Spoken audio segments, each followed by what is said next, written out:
Hi guys, Asmo here, and today I have for you a rogue build guide for the Poison Twisting Blades build. It's one of the most fun builds in the entire game. You're gonna feel like a ninja assassin. This build is based on poison, so it's gonna have really high single target damage. It can push some pretty decent levels of Nightmare Dungeons because we are fairly tanky because we rely on lots of crowd control that we are spreading around to all of the enemies around us. We have lots of different forms of crowd control because we need them to synergize with an aspect that regenerates energy for us so that we can spam the twisting blades. In this guide I'm gonna basically go over the overview of all the skills first, then I'm gonna go over all the aspects, the unique item requirements, item modifiers, and basically how do you wanna gear this build in order to get like a bis in every slot. And also I'm gonna show you my character later so that you can see what I'm using in the footage that you can see in the background. We're gonna talk about the gems, the skill tree, and the leveling pattern, like the leveling progression, which skills you wanna pick first, and so on. And then also I'm gonna explain the Paragon board and the glyphs. So let's start with the skills that we're gonna be using. Of course, this is a Twisting Blades build, so that's gonna be the main skill we're using. We're also using Puncture for the Twisting Blades. Of course, we're playing with the aspect. The puncture is only there for the utility. So we're building combo points. If you're still playing with combo points, we are also using it for the vulnerable application, especially on the single target. And we're also using it for the slow and extra energy regeneration. Not many people pay attention to this, but actually if you look at the puncture, the enhanced puncture gives you extra 2 energy when the puncture damages a crowd controlled enemy. And we have tons of different sources of crowd control. So puncture is gonna be granting you more energy than any other basic ability that you could be using. Next we have dash. We need to be really mobile with this build because the whole pattern of the build is to basically impale a target on one side of the pack and then dash or shadow step or evade to the other side of the pack in order to do damage to as many enemies on the way as possible. And then we also have shadow step, which has so many different utility functions for us. Number 1, this gives us the extra mobility. Number 2, it gives us unstoppable, so you can get out of crowd control. Number 3, this guarantees attack from behind, because you can read here, stab your victim from behind, and this guarantees a proc for the key passive momentum, which is really important. And then also it gives us a stun with methodical shadow step, which also can be spread to other nearby enemies with one of the aspects that we're using. And on top of that, it also increases the critical strike chance against the enemy. So for example, if you're fighting a boss, even if there is no reason to shadow step to that boss because you don't really need to move anywhere, the boss is right in front of you, it's still worth to do that because you're gonna increase your critical strike chance by 8% for 3 seconds. So then you can do your 2 poison imbued twisting blades and do a lot more damage. So that's super useful skill. Because of that, before you get, for example, your unique boots, you wanna use the aspect that gives you an extra charge of shadow step. It's pretty good, really nice while leveling as well. Then we also have the poison imbuement. That's another super important skill. We have lots of ways of resetting the poison imbuement cooldown. One way is of course the twisting blades, which lowers the cooldowns. Then we also have an ability from countering poison traps, which has 30% chance to reset imbuement skill cooldowns when activated. And then also we're using the aspect of the bursting venoms, which also resets the poison imbuement. So this is going to be up way more often than normally, and you're going to be able to benefit from this a lot. And it's a huge boost to your damage. So I definitely recommend just spamming this button every now and then. Even if you think the cooldown is still not available, it's going to be available very soon, sooner than you would expect in another build. And then we have Poison Trap, which is packed with tons of utility as well. It does poison damage, and even though we're scaling poison damage, we don't care that much about it. It's much better to invest points into like generic damage increases such as Malice, such as Exploit, and things like that. Rather than investing in just the damage of Poison Trap. However, it will benefit your damage a lot. It gives you the crowd control, it gives you different buffs from our Paragon board, it gives you the chance to get vulnerable as well from the Blast Trapper aspect. Super useful skill. Next, let's go over the aspects. So we have a few choices, but I'm gonna first tell you the main version of the build. In the end game, you're gonna be playing with the aspect of the Shared Misery. This one spreads crowd control effects to other unaffected enemies. This basically allows you to just apply way more crowd control than normally because you're gonna have slow from your gloves, stun from the shadow step, daze from the mangler's aspect, you're gonna have chill from your boots, just tons of crowd control effects, and you can spread all of that with with direct hits, which is going to be happening all the time because the twisting blades are going to be circling around you, and so those crowd control effects are going to be constantly spread to nearby enemies, increasing the amount of crowd control that you're applying, making you safer, and also proccing the aspect of the umbral. I'm going to explain now this aspect, kind of go out of order because this is so important for the entire build. The main point of this aspect and the whole is this crowd control setup is to get as much energy recovery as possible. It says restore 1 to 4 of your primary resource when you crowd control an enemy. This is super powerful. You're gonna find a basic version of this from the Champion's Demise with the 1 energy recovery, but that is of course way weaker than the 4 points of energy recovered every time you crowd control an enemy, and that is very, very valuable. This is a pretty rare one to find, but once you find one, really hold on to it until you find like a decent ring, like some good rolls on an ancestral ring when you get to like level 70 or something like that, and you get to use your 4 energy on this one, and it's gonna be really worth it because it's super rare to find. So really hold on to it and make sure you're using it on a really good ring if you find the maximum roll of this.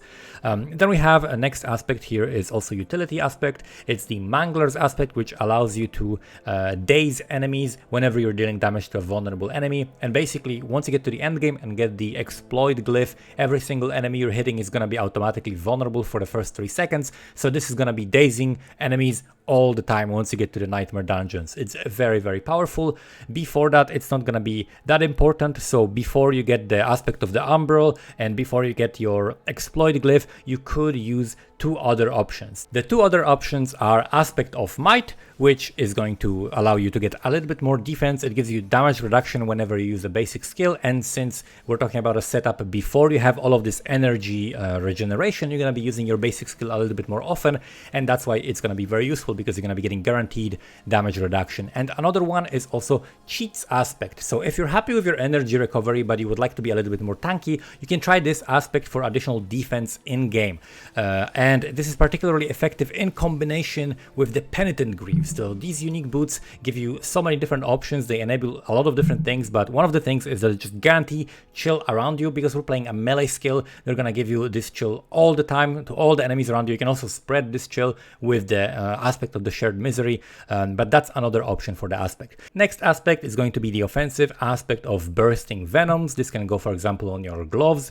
We're using it mostly for the reset to the cooldown of our imbuement skill, and that is super powerful on the single target. This is how, for example, I was able to melt Lilith super quickly. It just does absurd amounts of damage when you have that, and it basically allows you to have ridiculous single target damage. This is gonna be helpful while you're clearing as well, because every now and then you're gonna get the free reset of your imbuement skill cooldown, and that is something that is very nice to have because you're just gonna be able to pop the cooldown of your imbuement skill on basically every elite pack all the time. It's gonna just keep resetting, and since you're basically standing next to the enemies that you're hitting almost all the time, you're gonna be walking through those pools just accidentally. It's not like with the range skill where you have to like sacrifice your position. It's much more useful on the Twisting Blades Rogue. Next we have the defensive aspect of the Disobedience, super powerful aspect on the pants, just gives you a ton of defense, very much recommended on pretty much any build. For the boots, you can use the aspect that grants you the extra charge of the Shadow Step early on, but the end game goal is to get the Penitent Greaves, which give you the Trail of Frost that chills enemies, and then you deal 10%, up to 10% more damage to the chilled enemies, and also you can spec into passives that are gonna grant you extra damage to chilled enemies. You can spread this chill, but just by running next to enemies, you're gonna be proccing the aspect of the Umbral because you're crowd controlling them, so it's super useful on this build. On a ranged build, I don't really like using them. Some people do. I really think it makes absolutely no sense to play on the ranged build. That is the other build that I have a guide for, but for this build, for the Twisting Blades, I really like it and it makes perfect sense to use. Then on the two-handed weapon, which is the ranged weapon for Rogue, we're going to be using the Blade Dancer's aspect. It's basically doubling the damage of the Twisting Blades returning projectiles, and they're going to be doing even more damage when they're returning from a further distance away from you. On the amulet, we're using the Blast Trappers aspect, so this is giving you a chance to apply vulnerable to enemies affected by your trap skills. The cool thing about the poison trap is that it works for a while because it has this poison that is dealing damage over 9 seconds to the enemies in the area, so it works for a long time. And also the vulnerable only applies on the lucky hit. That's why we're putting it on the amulet to improve it from like you get 50% extra basically effect of the aspect when you put it on the amulet. So we're going from 50% chance to maximum 75% chance to apply vulnerable on a lucky hit, which is very, very nice. It makes it more consistent. Then we have the aspect of the umbral, which I already talked about.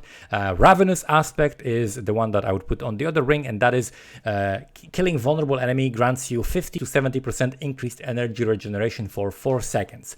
Once you get the glyph, especially the exploit glyph, you're gonna be killing vulnerable enemies all the time. Just any random little mob that you hit is gonna get one shot, and you're gonna get the extra energy regeneration, and it's just gonna boost your energy regen even further. So while clearing, you're just gonna be able to spam twisting blades all the time. And then last 2 offensive aspects that are gonna go on our weapons is gonna be the accelerating aspects, which is giving you attack speed whenever you crit with your core skill, and that's gonna be happening all the time since we are scaling crit. And then Edge Master's aspect, which is gonna give you more damage based on your primary resource. So that's another reason to just really work hard on this energy recovery and lowering the energy cost of your skills. And for the specializations, we have a couple of options. Number one, of course, is the combo points. This is going to be something you're going to start with. It's going to give you 20% extra damage per combo point. And so you don't have to get to 2 combo points or to 3 combo points every time. Just attack as many times as you want in between the twisting blades. And then whenever you have energy to use the twisting blades, just use the twisting blades. You don't have to stack to 3 combo points every single time. Like with the range skill, it's not as powerful for twisting blades. It's just 20% more damage for each combo point. And then we also have the option of using inner sight. This is not as useful when you're clearing packs of monsters, because you are rarely going to be able to just go and just pick a monster and just go to that monster, and you're gonna have to like waste your mobility skill or spend time going to the specific monster to hit it, and then you're gonna have at completely random times that just free energy, so you're gonna be able to spam the skill, but there's no monsters to hit. Very often it happens because you just finished killing a pack, so now you have nothing to hit, but you have infinite energy. So inner sight for clear is not necessary at all. The build functions completely without it. However, for single target, it is useful because on single target, on longer boss fights, it is going to allow you to spam your skill. You don't recover as much energy on the boss fights because you're not constantly crowd controlling the boss. If the boss is only getting crowd control when it is getting staggered, you will be able to stagger the boss pretty frequently and pretty quickly. However, the inner sight is something that's going to help you on the boss fights. When it comes to the gems, we have a very simple setup. So we're going to be using the emerald in the weapon because we're always fighting vulnerable targets. There's also an option for using the sapphire, which is giving you 12% crit strike damage to crowd controlled enemies. However, again, this doesn't apply to bosses unless they are staggered, so I would definitely go with the emerald. For armor, it's just the standard topaz, 10% damage reduction while crowd control impaired. Anytime you're going to die, anytime you're going to be in danger, it's going to be because you're crowd controlled. So that's why we're using this one. It's a huge amount of damage reduction because all of these gems adding up is really a lot of damage reduction in those situations where you're crowd controlled. And then in jewelry, normally you would be using the armor. However, in the season 1, the season of the malignant, we're going to be using the caged hearts. So you're going to have to find the caged hearts that fit your build the best and use that in the sockets in your jewelry. Now let's talk about the items and what is best in slot modifier in every single item. So on the helmet, you're looking for ranks of poison imbuement. This is very, very important. Then you want some defense, so you want total armor, maximum life, those are really good. And then you can also get cooldown reduction. On every single item, you're not going to be able to get the best in slot, so you're going to also have some stats. You're looking for all stats, you're looking for dexterity, intelligence, and strength. Pretty much every single item, it's okay if you have some of those because you're going to need them for glyph requirements. So other stats that are not the best in slot should be one of those things. Also on the chest, we're looking for just purely defensive stuff. So we're looking for damage reduction from close enemies, maximum life, and total armor as well. On the gloves, we're looking for things like ranks to Twisting Blades, so you want +4 to Twisting Blades ideally. You're looking for critical strike chance, as high roll as you can, attack speed, and then also we're looking for the modifier lucky hit, chance to slow. So the chance to slow is really good. It's pretty much better than the chance to restore primary resource, unless we're talking about purely just single target damage on bosses, because the slow is going to be an extra crowd control that you can apply to a bunch of enemies, and that will also give you energy. So not only you're slowing the monsters, but you're also getting more energy, so you're getting 2 for 1 from that modifier. But other than that, you can also have the strength, int, dex, all stats, just not willpower. This build absolutely never, you'd never want any willpower on your gear. And then also lucky hit, chance to restore primary resource, or lucky hit, chance to heal. They're both also decent. For pants, again, we're going for pretty much all defensive modifiers except for imbuement skill cooldown. If you can get imbuement skill cooldown, that can be also helpful. But other than that, we're just looking for damage reduction, dodge chance, maximum life, total armor, and then all kinds of different conditional damage reductions. So from close enemies, distance, while injured as well, those are the most powerful ones. Then for boots, normally you're gonna be using the unique boots, but before you have the unique boots, something that is really useful on boots is the cost reduction. So energy cost reduction is super powerful on the boots. You want that together with movement speed, and then you can also get the dodge chance, and you can also get the damage reduction while injured. On the amulet, this is gonna be one of the slots that's gonna be super hard to have the best in slot, but here are some of the good modifiers. You can get cooldown reduction, rank of all of the imbuement skills, you can get energy cost reduction, ranks of the weapon mastery, ranks of exploit, ranks of malice, and then of course like imbuement skill cooldown reduction, just generic damage reduction, and dodge chance. But I would definitely prioritize things like movement speed, energy cost reduction, and ranks of all imbuement skills and ranks of weapon mastery. Those are probably the best. And then on the rings, you're looking for the 3 stats that you pretty much get on every single build, on every single character, every single class, which is vulnerable damage, critical strike chance, critical strike damage. Those 3 are basically on every single ring on every character in the game. And then for the 4th modifier, you want resource generation. If you cannot find one with resource generation, you can have also crit damage with imbued skills, you can have lucky hit chance, maximum life, or damage to poison enemies. And then for the weapons, there's pretty much only 4 stats that you ever want, and that's gonna be critical strike damage, vulnerable damage, dexterity, and all stats, which also is going to give you dexterity. So those are the ones that you want. Alternatively, you can also have the core skill damage or critical strike damage with imbued skills, but it's not as good as the other 4. And for the weapon choice, whenever you're picking your weapon, of course we're going to be using crossbows because we want the vulnerable damage implicit, and the damage from the ranged weapon doesn't matter at all, so we only care about the stats on it. And then for the weapons for your melee skills, you're going to be using swords because they're going to give you instead of closed damage to close enemies, which is not always going to be applying, because sometimes you're going to be like running away, and then the daggers is going to be like doing damage on the way, flying to you, so it's going to be far away from you, not in your melee range. Although daggers are not terrible, swords are a little bit more consistent, so that's what I would recommend. Now let's look at the skill tree and recommended leveling path. So basically you want to start with the puncture, you go for the fundamental puncture. You do not level puncture any more than 1 point because we're not really caring about like how much damage it's doing. The twisting blades with the poison imbue are going to do way more damage. So then we're going for twisting blades and advanced twisting blades. You have an option of also going for improved twisting blades for the days for extra crowd control effects. This is particularly useful when you're doing, for example, PvP. I was doing some PvP with this build and it was very, very nice. So I definitely recommend the days. It basically stops people from being able to do anything if you can hit them. Then we're going for dash and shadow step as soon as they are available because we need the mobility, and we're going for methodical shadow step. After that, you want to go for the poison, just get all of the utility. So as you can see, we're getting the advanced twisting blades, we're getting the methodical shadow step, the enhanced poison trap, because early on I'm going to have pretty good damage, so we don't care about putting all of these damage passives on the way. This is not important. In the beginning, you just want all of the utility so that the build feels good, and the damage is just going to be something that we're scaling into the late game, but early on your damage should be completely fine. Then we've got poison imbuement, sturdy, and siphoning strikes. So this is something we pick up from here. First you just go for only 1 point, and at the end the last point you're going to spend is probably going to be the last point in the sturdy. It's just nowhere else to put it.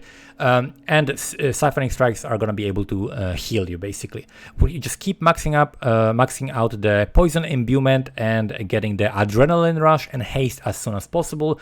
So they are located here in one before last region where you're picking the passives, and this is going to give you extra movement speed. And then if you have less than 50% max energy, it's going to give you extra attack speed, which is going to basically allow you to basic attack your energy back up much quicker. So this is very, very powerful. After that, you want to pick up all of these damage passives. So you pick up Exploit, so that gives you damage to healthy or injured enemies.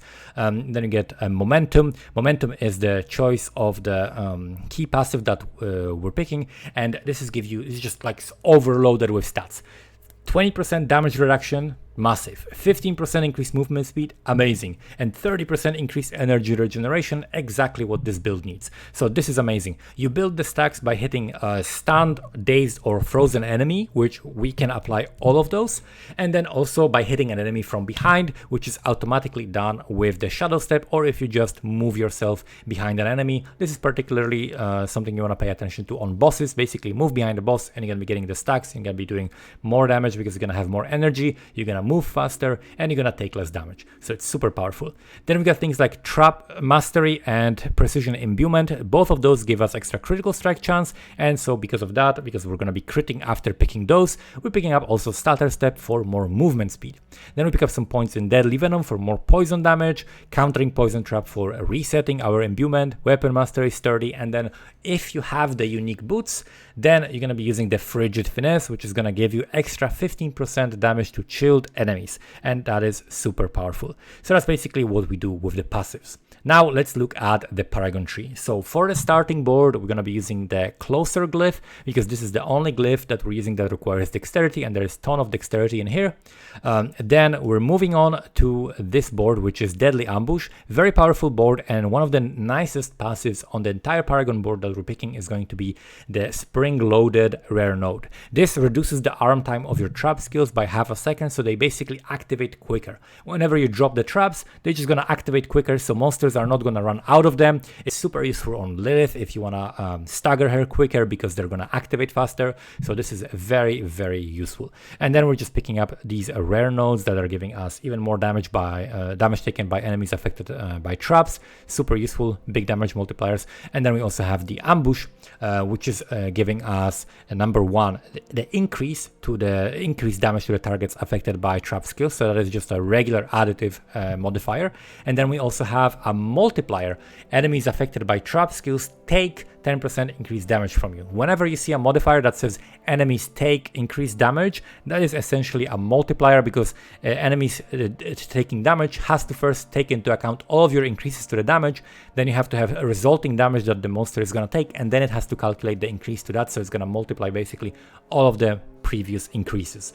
So that's why this is one of the more powerful options for increasing your damage. Then we have the Exploit Weakness board, and this is the only board where we're actually picking the legendary node.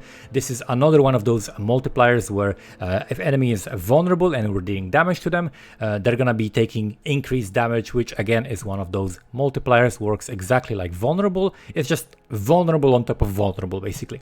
And then we have the Tracker glyph, which is giving us increased damage to poisoned targets, and then poisoning damage effects last longer, which is very nice. We have some decent nodes here, just vulnerable damage. There's also a ton of vulnerable damage that we're passing through here. There's also some nice damage reduction from vulnerable enemies, and we're passing two ways. We're going up and we're going down. So down, we're going to this board, which is the No Witnesses, which has the Exploit glyph.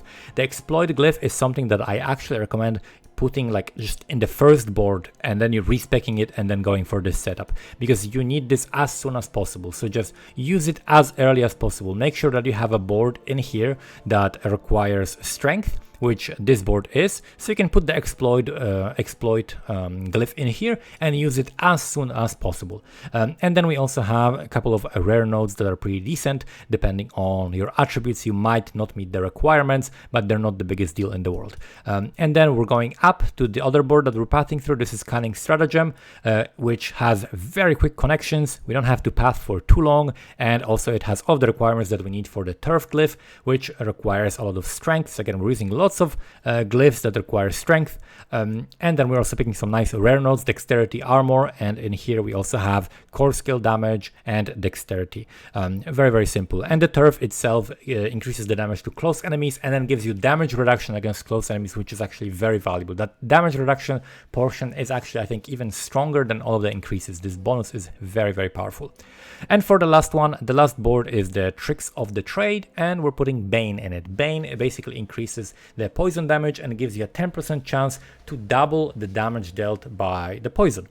So basically you just do more poison damage and you have a couple of decent nodes, armor, dexterity, damage to elites, and that's basically it for the Paragon board. Some of these nodes are optional, so you're gonna notice that I have, for example, if we look here, there are some nodes that you don't really have to take. This is damage reduction from vulnerable enemies, 50 armor, they're completely optional, I skipped them, but these are very nice and efficient defensive nodes that I elected to choose from this setup.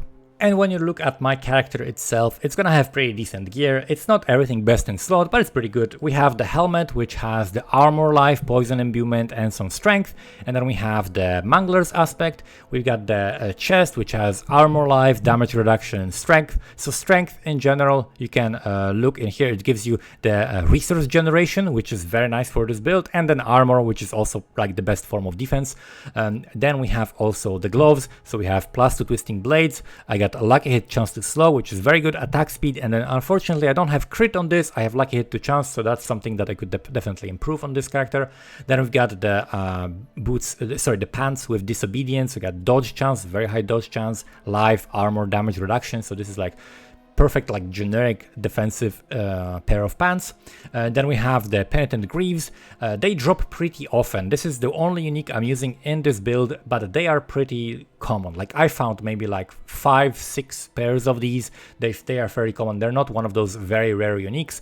And if you don't have them, then definitely you're gonna have other options. You can use the boots with like energy cost reduction, high movement speed, and then a couple of other stats, and you're gonna have an aspect that's gonna give you an extra charge of Shadow Step, which is also very, very powerful.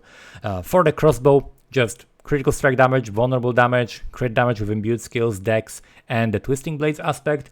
Then for the amulet, this is the hardest by far to get. I got energy cost reduction, weapon mastery, crowd control duration, imbuement skill damage. This is the one I used for the Lilith kill. It doesn't have movement speed. That would be an ideal thing instead of like imbuement skill damage or the crowd control duration. Especially for the Lilith, crowd control duration is really nice because it helps you build up stagger quicker, but that's the only use of that modifier pretty much. It also helps a little bit with defense. Then we have a really nice ring, which has a life, vulnerable damage, crit strike damage, and critical strike chance. And I actually have the 4 energy restored from the Umbral, so this is the max roll, and then another ring that has the crit chance, crit damage, vulnerable damage, and resource generation, so the 4 base modifiers. And also another thing you'll notice, both of those rings have poison resistance, so this is something that's like a secondary thing that you might want to pay attention to. If you can get poison resistance as a resistance on your rings, it's really, really nice. It's useful for just general gameplay. It's like the most important resistance to have, and also it's useful for the Lilith fight to take less damage from the poison pods. And then we also have 2 swords. One is 810 item power before upgrade, and one is 495. They're not the best, but they have nice stats here. We got vulnerable damage, all stats, damage to injured enemies, dexterity, and also all stats, dexterity, vulnerable damage, critical strike damage. So those are the best modifiers that you can pretty much find. And yeah, we got here the Blast Trapper, which normally should be on the amulet. I have the accelerating aspect in here. That's just simply something I had from before. And then we've got the Edge Masters on this one. And that's basically the setup. The character is very nice to play. As you can see from the footage in the background, I've done some like up to like level 60, up to like Nightmare Dungeon level 60, I think.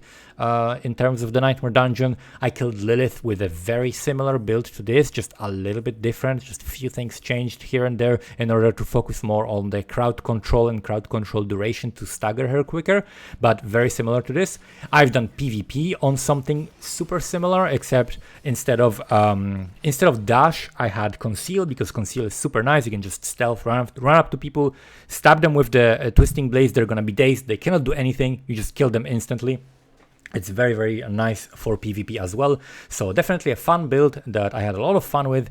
I definitely recommend it for all kinds of content. Pretty easy to level. You can get all of the aspects super easily, except for the high roll aspect of the Umbral. You can get Umbral, but it's really hard to get the high roll of that. So the aspect of the Umbral with high roll and then Penitent Greaves, those are the two rare things to find. Everything else is pretty easy and you can start playing without that, no problem.